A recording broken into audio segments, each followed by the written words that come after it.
আগরতলা শহরের বিশিষ্ট নাগরিক সমীর চক্রবর্তীর প্রয়াণে শোক ব্যক্ত করলেন মুখ্যমন্ত্রী প্রফেসর ডক্টর মানিক সাহা। শুক্রবার প্রয়াত সমীর চক্রবর্তীর আগরতলার বাসভবনে গিয়ে পরিবারের সদস্যদের সমবেদনা ও সহমর্মিতা জ্ঞাপন করে আসেন মুখ্যমন্ত্রী।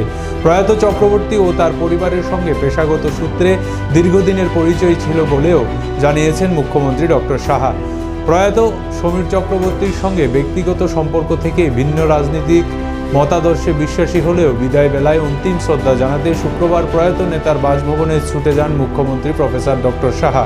এমনিতেই মানবিকতা ও সৌজন্যবতার ক্ষেত্রে এর আগেও একাধিক দৃষ্টান্ত স্থাপন করেছেন রাজ্যের বর্তমান মুখ্যমন্ত্রী। সেখানে গিয়ে মুখ্যমন্ত্রীর সাথে কথা বলে প্রয়াতের পরিবারের সদস্য ও নিকটাত্মীয়দের সঙ্গে প্রয়াত নেতার শারীরিক অসুস্থতা সম্পর্কিত বিভিন্ন তথ্য সম্পর্কে পরিবার থেকে অবগত হন। পরে সংবাদ মাধ্যমের প্রতিনিধিদের মুখ্যমন্ত্রী ডক্টর মানিক সাহা জানান, প্রয়াত সমীর চক্রবর্তী ও তার পরিবারের সঙ্গে আমার অনেক আগে থেকে পরিচয়। রোগী হিসেবে তিনি ও তার পরিবার সবাই আমার কাছে যেতেন। আমার দাদার সঙ্গেও তাদের ঘনিষ্ঠতা ছিল। প্রিন্টিং প্রেসেও যেতেন, সেখানে লেখালেখি করতেন। এই সুবাদে আমার চেম্বারেও গিয়ে বসতেন। মুখ্যমন্ত্রী ডক্টর সাহা বলেন, প্রয়াত সমীর চক্রবর্তীর হাই ব্লাড প্রেশার সহ আরও কিছু শারীরিক সমস্যা ছিল। সার্জারিও হয়েছিল। আইএলএস হাসপাতালে শেষ নিঃশ্বাস ত্যাগ করেন তিনি। তার প্রয়াণে আমার কাছে খুবই খারাপ লাগছে। ঈশ্বরের কাছে প্রার্থনা করি তিনি যেন যেখানেই থাকে সেখানে ভালো থাকে। পরিবার পরিজনরা প্রতিও তিনি সমবেদনা জানান।